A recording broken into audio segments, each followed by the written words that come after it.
Big boss मराठीचं घर उघडलं आणि पहिल्याच दिवसापासून राडा, गोंधळ आणि कल्ला फुल ऑन. पण आता खरी लढाई सुरू होतीये. ती फक्त भांड्यांसाठी नाही, ती आहे पोटासाठी.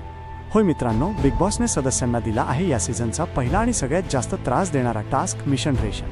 घराच्या बाहेर बिग बॉसने लावलेत अवजड, मळलेली प्रचंड मोठी भांडी आणि अट एकच, ठराविक वेळेत ती भांडी चमकवायची, नाहीतर रेशन कापलं जाणार. एकीकडे प्रभू स्विमिंग पूलमधून पाणी काढायला झगडतोय, तर दुसरीकडे सगळे सदस्य जणू युद्धात उतरल्यासारखे भांडी घासत आहेत. कारण इथे प्रश्न आहे, आज जेवण मिळणार की नाही. या टास्क दरम्यान एक भयंकर क्षण येतो. अवजड भांडी उचलताना दिव्याची तब्येत अचानक बिघडते आणि ती थेट जमिनीवर कोसळते. घरात क्षणात सन्नाटा पसरतो. सगळे धावत तिच्याजवळ येतात. दिव्या, दिव्या, उठ ना. कोणी पाणी आणतं, कोणी तिला शुद्धीवर आणायचा प्रयत्न करतो आणि शेवटी बिग बॉसकडे इमर्जन्सी मेडिकल मदतीची मागणी केली जाते. आता मोठा प्रश्न आहे, दिव्या ठीक होणार का? ती पुन्हा टास्कमध्ये उतरणार का?